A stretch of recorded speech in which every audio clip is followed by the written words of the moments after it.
देख रहे हैं सौराष्ट्र समाचार पीडी न्यूज।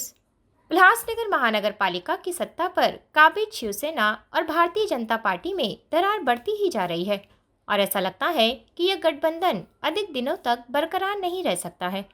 पिछले 2 महासभाओं में भाजपा को विश्वास में लिए बिना किए गए फैसलों का हवाला देते हुए 15 मई की महासभा से पहले भी कुछ विषयों पर भी सहमति नहीं लेने और गठबंधन धर्म का पालन नहीं करने का भाजपा गठ नेता राजेश वदारिया द्वारा शिवसेना पर आरोप लगाते हुए भारतीय जनता पार्टी के सभी नगर सेवकों ने मनपा की महासभा का त्याग कर दिया और सभागृह से बाहर निकल गए, जबकि शिवसेना के वरिष्ठ नगर सेवक राजेंद्र चौधरी द्वारा भाजपा के इन आरोप खंडन करते हुए बेबुनियाद बताया और सत्ता में शामिल होते हुए भी भाजपा के इस रवैये को गलत बताया और कहा कि अगर भाजपा का ऐसा ही रहा तो ये ठीक नहीं है। महासभा में शिवसेना और भाजपा के बीच बड़ी इस दरार की घटना का उल्हासनगर की राजनीति और शहर के विकास पर भारी प्रभाव पड़ सकता है। इसकी चिंता शहरवासियों को सताने लगी है। अब देखना है कि शिवसेना भाजपा का यह गठबंधन मनपा की सत्ता में कब तक बना रहता है। यह तो आने वाले समय पर ही पता चलेगा। देखिए, भारतीय जनता पार्टी इस उल्लासनगर की जो सार्वजनिक चुनाव हुए थे उसमें सबसे बड़ी पार्टी होकर उभरी थी, लेकिन महायुति का महापौर बनाया गया।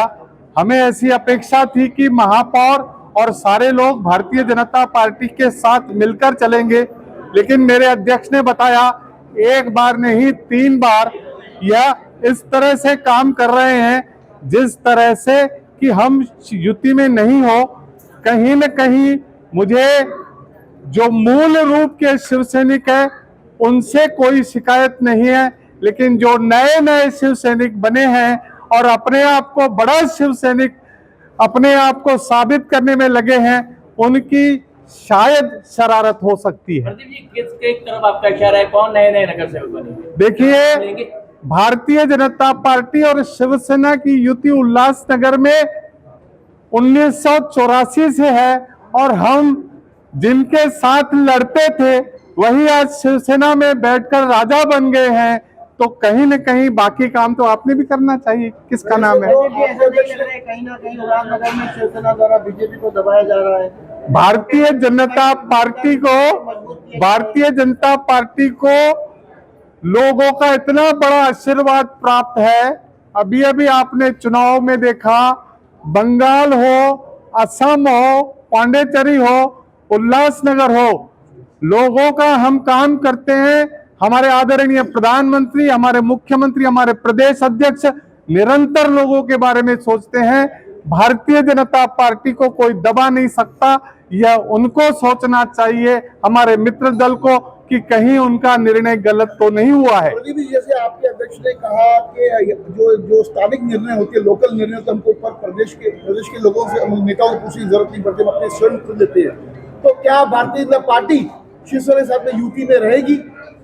देखिए, आपकी कोई बात और मानी नहीं जाती है। निर्णय जो होते हैं, भारतीय जनता पार्टी एक अध्यक्षीय पार्टी है, अध्यक्ष के नेतृत्व में निर्णय होते हैं, लेकिन जो नीतिगत फैसले होते हैं, केंद्र में हम शिवसेना के साथ हैं, राज्य में हम शिवसेना के साथ हैं, स्वराज संस्था में हैं, यह नीतिगत निर्णय है, यह निर्णय हम नहीं लेते। प्रदीप जी, जैसा कि आपको लगता है कि हर बार आपको नजरअंदाज किया जाता है, आपसे पूछकर निर्णय नहीं लिए जाते, तो एक बार भारतीय जनता पार्टी ऐसा क्यों नहीं करती कि विरोधी पक्ष में आ जाए? मुझे क्या लगता है कि आज ही सारी बातों के उत्तर न ले लो, आगे भी बहुत सारे दिन पड़े हैं इसके उत्तर देने के लिए। यानी विरोधी पक्ष में आएंगे ऐसा माना जाए?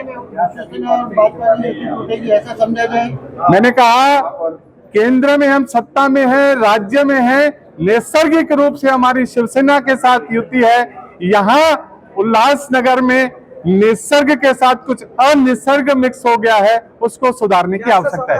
कि आप सभी लोग जो अपने पदों से इस्तीफा दे सकते हैं अगर आप लोगों की नहीं यहाँ पे सुनी जा रही है? ऐसे प्रश्नों के उत्तर देना ठीक नहीं है, ये अच्छे प्रश्न नहीं है। ऐसी ही ताज़ा तरीन खबरों के लिए कृपया हमारे चैनल को लाइक, शेयर और सब्सक्राइब करिए और अपने आसपास की खबरों अपने सामाजिक, सांस्कृतिक, शैक्षणिक एवं व्यापारिक प्रतिष्ठानों के प्रचार प्रसार हेतु मोबाइल नंबर 7208492241, ऐप 9321652352 पर संपर्क करिए और देखते रहिए पीडी न्यूज़ सौराष्ट्र समाचार।